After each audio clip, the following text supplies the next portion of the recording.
Assalamualaikum warahmatullahi wabarakatuh. Alhamdulillah wa syukurillah amma ba'd. Puji syukur kepada Allah Subhanahu wa taala. Alhamdulillah pada hari ini Allah Subhanahu wa taala masih memberikan kesempatan untuk kehidupan untuk kita.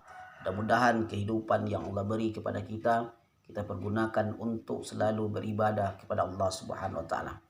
Kemudian salam buat junjungan kita yakni Nabi besar Muhammad sallallahu alaihi wasallam.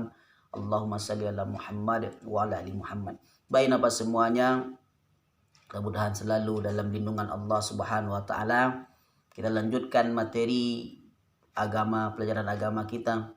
Materi yang kedua atau KD yang kedua yang berjudul yaitu beriman kepada hari akhir. Beriman kepada hari akhir. Baiklah, tujuan pembelajaran kita beriman kepada hari akhir adalah supaya kita tidak lengah dalam menghadapi kehidupan ini. Selalu waspada karena dunia ini nanti akhirnya akan dibinasakan oleh Allah Subhanahu wa taala sesuai dengan rukun iman, yaitu beriman kepada hari akhir. Baiklah apa semuanya, itu tujuannya. Kemudian indikatornya. Yang pertama, mengetahui pengertian iman kepada hari akhir. Yang kedua, harus paham dan mengetahui dalil nakli dan akli tentang hari akhir. Nakli itu adalah dalil yang datang dari Allah dan Rasulnya. Kemudian akli adalah pendapat para ulama tentang hari kiamat tersebut. Kemudian yang ketiga, hal-hal yang berhubungan dengan hari kiamat tersebut. Yang keempat adalah maksud hari akhir sebagai hari pembalasan yang hakiki. Yang kelima, fungsi dan hikmah beriman kepada hari akhir. Yang terakhir, membiasakan memperbanyak ibadah dan bertobat dalam kehidupan sehari-hari. Itulah 6 indikator yang harus kita capai dalam pembelajaran beriman kepada hari akhir. Baik, kita masuk yang pertama yaitu beriman kepada hari akhir. Dapat bisa lihat dalam buku cetak yang telah dipinjam di perpustakaan, atau bisa juga dipinjam buku kakak-kakaknya yang sebelum LKS-nya atau bahan ajarnya. Iman kepada hari akhir ialah mempercayai bahwa seluruh alam semesta ini dan segala isinya pada suatu nanti akan mengalami kehancuran setelah kehidupan ini. Maka kita wajib sebagai umat Islam mengimani bahwa dunia ini akan dibinasakan, akan dihancurkan oleh Allah Subhanahu wa taala. Itu iman kepada hari akhir. Kemudian dalil nakli dan dalil akli. Ada apa sebuah nanti bisa lihat di dalam buku cetak. Dalil nakli firman Allah Subhanahu wa taala, kemudian akli pendapat para ilmuwan atau para ulama. Di sini dijelaskan sedikit mengulas materi yaitu pembagian kiamat. Kiamat itu ada 2. Ada kiamat sugro, ada kiamat kubro. Kiamat sugro itu adalah kiamat kecil. Contohnya kita meninggal atau mati satu persatu. Ini kiamat bagi orang yang sudah meninggal. Namanya kiamat kecil, kematian. Ini diceritakan oleh Allah Subhanahu wa taala dalam Quran surat Ali Imran ayat 185. Kemudian kiamat yang kedua adalah kiamat kubro, kiamat besar.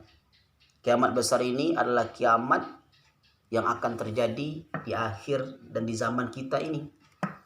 Tapi kita tidak tahu kapan waktunya. Tapi yang pasti kiamat itu pasti akan datang.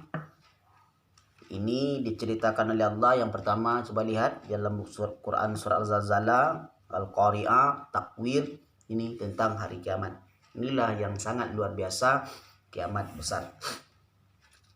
Kemudian kita lanjutkan. Ada juga pendapat tentang kiamat ini, teori alam atau dalil akli. Nanti silakan dicari buat keringkasan. Ada menurut ilmu geologi, ada menurut ilmu astronomi, ada juga menurut ilmu fisika, yang terakhir ada menurut ilmu alam. Nah, ini ada pendapat para teori, para pakar tentang kiamat tersebut. Kemudian hal-hal yang berhubungan dengan hari akhir tersebut. Hal-hal yang pertama, tanda-tanda kiamat kecil. Nah, kiamat ini ada tanda-tandanya. Ada tanda-tanda kecil dan ada tanda-tanda besar. Alhamdulillah, kalau tanda-tanda kecil semuanya sudah ada. Kita bisa lihat nanti di buku. Ini sudah terjadi semuanya. Yang cuma tinggal lagi tanda-tanda kiamat besar.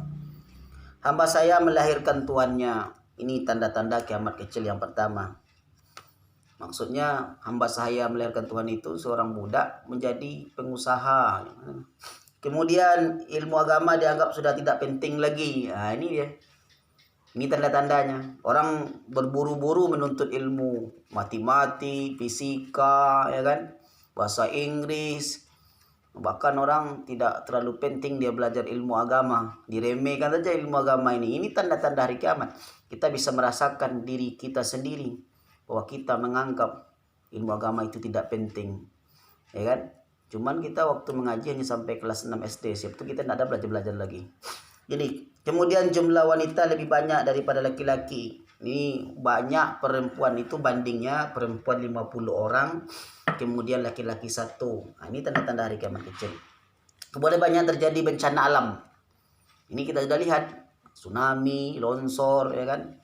Semuanya sudah terjadi. Banjir, ini bencana alam. Tanda-tanda hari kiamat kecil. Kemudian fitnah muncul di mana-mana. Fitnah muncul di mana-mana. Cari orang benar susah di zaman sekarang. Saling jelek menjelekkan, saling jatuh menjatuhkan, itu adalah tanda hari kiamat. Kemudian pembunuhan merajalela. Pembunuhan. Ini sudah aneh sekarang. Anak membunuh orang tua membunuh anak. Orang tidak ada lagi rasa kasihan di dalam dirinya, jiwanya. Maka dia saling membunuh. Maka kata Rasulullah SAW, tidak akan terjadi hari kiamat itu kalau tidak terjadi antara orang itu di dalam jiwanya terjadi saling membunuh. Kemudian lahirnya Dajjal. Dajjal kemarin sudah ada diberitakan, sudah lahir Dajjal. Kemudian fakir miskin berlomba-lomba membangun gedung. Coba lihat Arab itu. Dulu dia miskin, negara yang miskin. Sekarang dia negara yang paling sangat luar biasa. Bahkan gedung yang tertinggi, gedung pencakar langit itu dia berada di Arab. Cobalah pergi nanti ke Arab itu. Dia dulu negara yang tandus, sekarang menjadi tanah yang luar biasa. Itu tanda-tanda hari kiamat. Yang terakhir, yang haram sudah jadikan yang halal. Orang susah lagi membedakan mana halal dan mana yang haram. Kenapa semuanya itu tanda-tanda hari kiamat kecil bisa dipahami dan bisa dipelajari. Lihat YouTube bisa juga, baca buku. Tanda-tanda hari kiamat, matahari terbit dari barat. Nanti tanda hari kiamat itu bisa kita saksikan.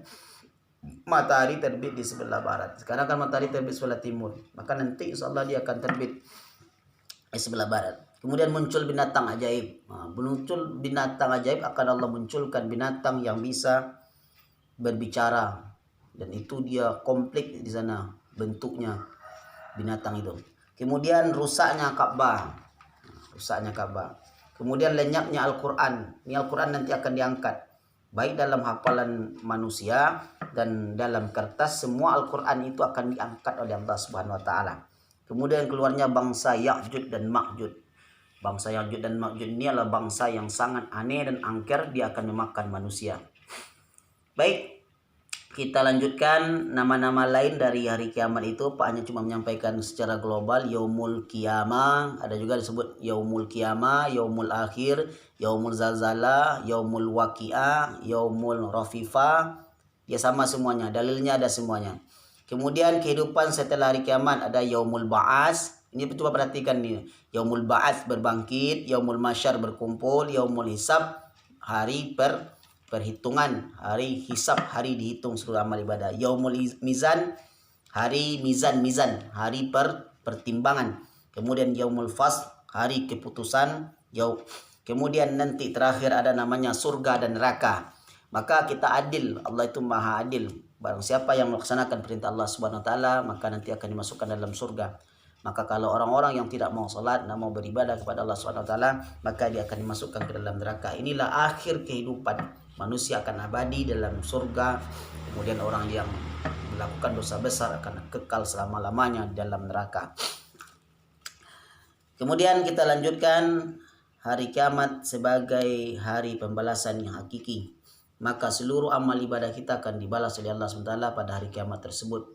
Maka seluruh mulai dari Nabi Adam sampai Nabi Muhammad SAW, seluruh amal ibadah kita akan dibalas oleh Allah Subhanahu wa taala. Itu pada hari kiamat, hari terakhir. Kemudian fungsi iman kepada hari akhir itu. Apa fungsinya? Fungsinya yang pertama menjadikan seseorang lebih yakin dengan kehidupan berikutnya. Artinya orang yakin lebih semangat dalam hidupnya. Kemudian mendorong untuk beramal soleh. Orang kalau yakin hari kiamat itu terjadi, dia akan rajin beribadah kepada Allah SWT. Kemudian pandangan hidupnya lebih optimis, tidak mudah patah semangat. Kemudian bertindak dengan penuh tanggung jawab. Kita harus bertanggung jawab. Kemudian harapan untuk memperoleh keadilan hakiki sebenarnya. Baik apa? Kemudian tinggal 2 poin lagi. Perilaku yang mencerminkan iman kepada hari akhir. Sampaikan saja agak 2. Menyadarkan manusia dari sifat lupa terhadap kesenangan. Ini fungsinya. Kita manusia ini banyak yang lupa dengan dunia ini, maka kita disadarkan. Kalau kita beriman, percaya kepada hari akhir, kita sadar bahwa hidup ini hanya sebentar. Kemudian memiliki pandangan hidup yang optimis. Kita selalu semangat beribadah kepada Allah Subhanahu wa taala, karena seluruh amal ibadah akan dibalas oleh Allah Subhanahu wa taala. Kemudian hikmah beriman kepada hari akhir. Hikmahnya yang pertama adalah akibat peristiwa luar biasa tersebut, manusia harus mempersiapkan diri dengan bekal amal soleh. Kalau kita tahu hari kiamat itu akan terjadi, kita yakin dan percaya, maka kita persiapkan diri kita untuk menghadapi hari kiamat, peristiwa yang sangat besar itu. Kemudian terakhir, semua perhitungan amal perbuatan manusia dihitung secara teliti. Nanti kita tidak akan ada yang dirugikan oleh Allah Subhanahu wa taala, seluruh amal kita akan diperiksa oleh Allah Taala. Oke, Napa semua, itu saja ringkasan materi dari Bapak supaya dapat dipahami. Kemudian Bapak silakan buat keringkasan KD 2 ini, beriman kepada hari akhir, dibuat dalam buku catatan. Kemudian nanti dikumpul saja hari Kamis depan. Ya kan, hari Kamis depan. Kemudian coba dibaca dan dipahami, dan tugas dikumpulkan tepat waktu. Demikian saja, mudah-mudahan dalam keadaan sehat. Wassalamualaikum warahmatullahi wabarakatuh.